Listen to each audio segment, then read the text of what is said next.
What is up, Debt Free Mafia? Hey, today I wanted to talk about some items that you need to be budgeting for before you move into that new place, whether it's a new home or an apartment. Because if you're like me, you moved into a new place and realized this is more expensive than I was expecting because I forgot I had to buy these things. So if you, in the near future, even in the future, are going to be moving to a new place, I want you to remember to budget for these things before the move so that way you're prepared and not put into a tight position whenever you do move in. Because I want your new place to be enjoyable and a blessing and not a burden, right? That's the whole point of living debt-free, living on a budget, and enjoying like a new house or a new apartment, right? It's for your enjoyment, not for your burden. So let's talk about it. I wanted to react a little bit to this article on NerdWallet. You know, we love NerdWallet around here. We do a lot of reactions to their kinds of stuff, but I wanted to go through what they were talking about, go through my experience, and then at the very end I wanted to also mention my personal experience and some things that really burned us whenever it came to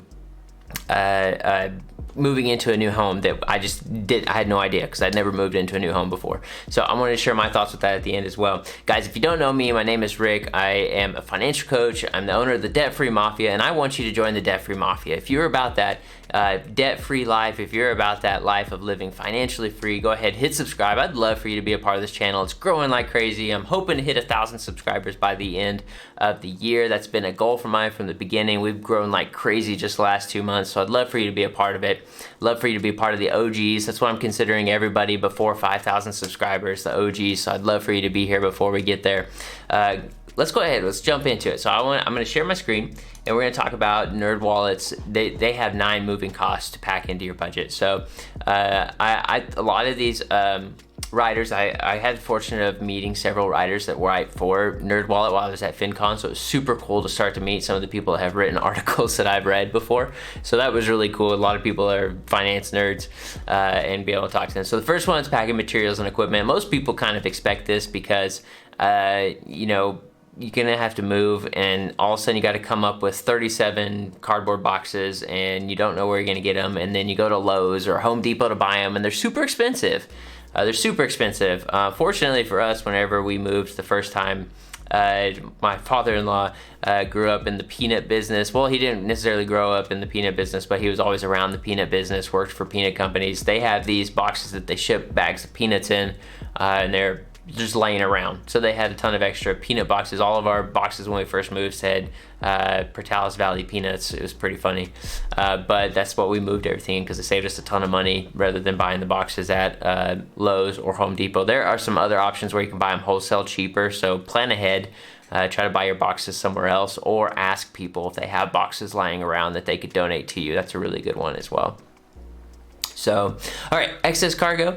All right, so it says the more stuff you slip, I don't know if I said that correctly, the more you'll pay. More movers usually factor number of weight into the item of the bill. Yeah, so really a lot of the times when they're moving stuff, the weight is what's considered more than the number of items or the size of items. So if there's anything that you can, you know, either feel like you can part with that's heavy, maybe you got that pool table lying around that you haven't used in forever, and it just would be better if you sold it for a few $100 on Facebook Marketplace rather than lug it with you. It'd probably save you that much at least in moving it or having a mover move it. So that one I felt like not everybody dealt with, but this is probably more for people moving cross country. If you're moving cross country, this is something you really need to kind of digest on weight and what's really worth moving and what's not. So many moving and truck companies raise rates during busy times. So yeah, and also talk to the realtor. If you're buying a home, find out when the busy times are. Usually the busy times are summertime for new homes. And then also, believe it or not, late fall in our area for sure, because a lot of people like to buy a new house before Christmas and have Christmas at the new house. So that's one as well. So just kind of have that in mind. You know, if you can buy a home out of season, it also can sometimes save you costs on the house because the housing market will dip just a little bit in the off times. So be sure to kind of try to plan ahead if you can. I know it's moving, sometimes you have no choice. All right, cleaning. This is another one. Cleaning is one that I've felt like I had no idea, because when we bought the house, we had just a few cleaning items from our original apartment, but we needed to clean everything. We needed a lot of it. We needed all kinds of cleaning supplies that we, you know, had felt like we'd built up, either got lost in the move, got thrown away, or something like that. felt like we had to restock some of our cleaning supplies.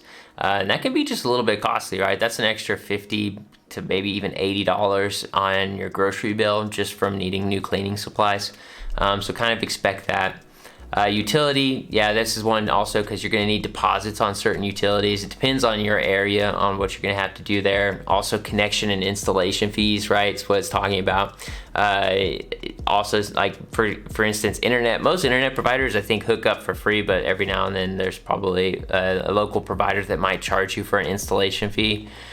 So be sure to kind of have that up front.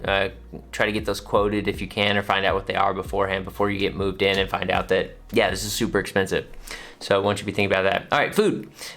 Food, this one is kind of interesting because, you're not going to have everything set up. So usually during a move, you're most likely going to eat out at some point. Be sure that your eating out expenses are accounted for, just because it's a little bit easier to grab a burger and eat a burger while everything's still in boxes, right? And then also, this is another big one. It's amazing how whenever you move to a new place, you realize you don't have all of the things that were somehow at the last place. For example, mustard. I felt like whenever we first moved, I was like, went into the fridge to get some mustard for something that I had fixed, and I was like, we don't have mustard, ketchup, or like mayo, or like any condiments, right? It had no condiments because we, for whatever reason, either decided not to bring them with us or whatever the case was. I don't even know what it was. I think we may have cleaned out the fridge and just thrown a lot of stuff away just to save weight and save room, because you got to keep a lot of that stuff cold. And we just didn't want to put up with that. So yeah, that's kind of one. It's like restocking the pantry is just a little bit expensive, right? Again, that adds to that grocery bill up front when you're moving into a new place. So okay, lost damage items. This just happens. Stuff's just gonna break sometimes in the move. I think one time we had I don't remember correctly, we had something get damaged in a move once. I can't remember what it was. I know I've had friends who have, like, for example, their vacuum broke during the move. So they moved into this new place and needed a vacuum, right? Because, like, sometimes, most of the time, new places are going to have the carpets clean. Sometimes they don't.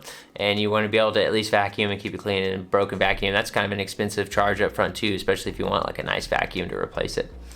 Okay, and then tips. So, yeah, I don't know about this one. It depends on if you have movers or not, if you need to be able to tip them. That's something that you need to be thinking about. Me, personally, I've always done it and always recruited my good friends and family, right? Real friends are the ones that show up when you move. I'm pretty sure I didn't do anything to move my last friends, and they're probably going to hold me to it after they watch this video. Yeah, I just think the timing just didn't work out, but I love you guys anyways. And then storage, this is another one. Like, for example, if you're downsizing and you need some extra room, you might need to have a storage facility. We were kind of in limbo for a while, so we had a storage facility. If that's you, be planning on getting rates for that, depending on the size and how much room you're going to need, so that you have a storage facility set up. So I think that's one that you really need to consider as well, because sometimes you're just going to have stuff that's in limbo that you need to be able to store somewhere that's dry and going to be out of the elements, right?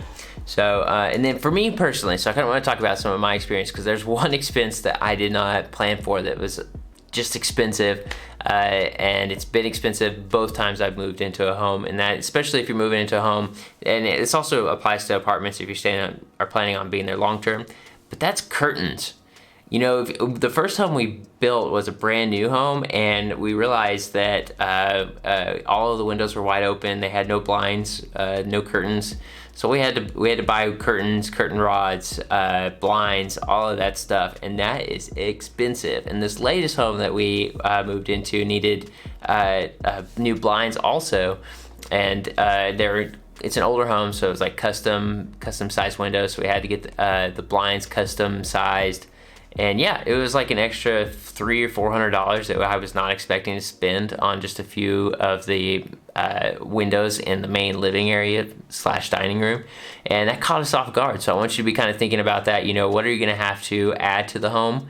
Like blinds, curtains, those are big ones. Maybe area rugs. Maybe there's going to be like you need new bathroom rugs and maybe new towel racks for the bathroom if you don't have a towel rack already in the bathroom.